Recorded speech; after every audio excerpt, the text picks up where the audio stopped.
ಧಾರವಾಡ ಬೆಳಗಾವಿ ರಾಷ್ಟ್ರೀಯ ಹೆದ್ದಾರಿಯಲ್ಲಿ ಬ್ಯಾನರ್ ದರ್ಬಾರ್ಗೆ break. Chetak TV news 24x7 ಪರಿಣಾಮ ಎಲ್ಲ ಅನಧಿಕೃತ ಬ್ಯಾನರ್ಗಳು ತೆರವು. ಧಾರವಾಡ ಬೆಳಗಾವಿಯನ್ನ ಸಂಪರ್ಕಿಸುವ ರಾಷ್ಟ್ರೀಯ ಹೆದ್ದಾರಿ 4ರಲ್ಲಿ ರಸ್ತೆ ಸುರಕ್ಷತೆಗೆ ಅಡ್ಡಿಯಾಗಿದ್ದ ಬ್ಯಾನರ್ ದರ್ಬಾರ್ಗೆ ಕೊನೆಗೂ ಬ್ರೇಕ್ ಬಿದ್ದಿದೆ.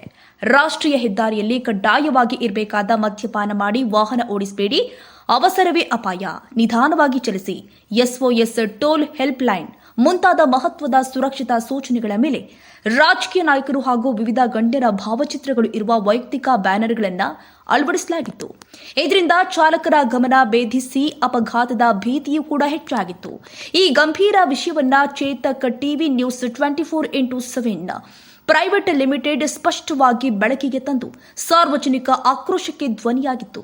ರಸ್ತೆ ಸುರಕ್ಷತೆಯೇ ಮೊದಲ ಆದ್ಯತೆ ಎಂಬ ಧೋರಣೆಯೊಂದಿಗೆ ನಿರಂತರ ವರದಿಗಳ ಮೂಲಕ ಸಂಬಂಧಪಟ್ಟ ಅಧಿಕಾರಿಗಳ ಗಮನ ಸೆಳೆಯಲಾಯಿತು. Chetak TV news 24x7 effect ನಮ್ಮ ವಾಹಿನಿ ನಡೆಸಿದ ಸಶಕ್ತ ವರದಿಯ ಪರಿಣಾಮವಾಗಿ ಅಧಿಕಾರಿಗಳು ತಕ್ಷಣವೇ ಕಾರ್ಯಪ್ರವೃತ್ತರಾಗಿದ್ದು, ರಾಷ್ಟ್ರೀಯ ಹೆದ್ದಾರಿಯಲ್ಲಿ ಅಳವಡಿಸಲಾಗಿದ್ದ ಎಲ್ಲ ಅನಧಿಕೃತ ಬ್ಯಾನರ್ ಹಾಗೂ ಪೋಸ್ಟರ್ಗಳನ್ನು ಸಂಪೂರ್ಣವಾಗಿ ತೆರವುಗೊಳಿಸಿದ್ದಾರೆ. ಇದರಿಂದ ಹೆದ್ದಾರಿಯಲ್ಲಿ ಮತ್ತೆ ರಸ್ತೆ ಸುರಕ್ಷತಾ ಸೂಚನೆಗಳು ಸ್ಪಷ್ಟವಾಗಿ ಕಾಣ್ತಾ ಇದ್ದು, ವಾಹನ ಚಾಲಕರಿಗೆ ಅನುಕೂಲಕರ ವಾತಾವರಣ ನಿರ್ಮಾಣವಾಗಿದೆ. ಸಾರ್ವಜನಿಕರು ಚೇತಕ್ ಟಿವಿ ನ್ಯೂಸ್ 24x7ಗೆ ಮೆಚ್ಚುಗೆ ವ್ಯಕ್ತಪಡಿಸಿದ್ದು, ಜನರ ಪ್ರಾಣ ರಕ್ಷಣೆಗಾಗಿ ಧೈರ್ಯವಾಗಿ ಪ್ರಶ್ನೆ ಮಾಡಿದ ಚಾನೆಲ್ ಅಂತ ಶ್ಲಾಘಿಸಿದ್ದಾರೆ.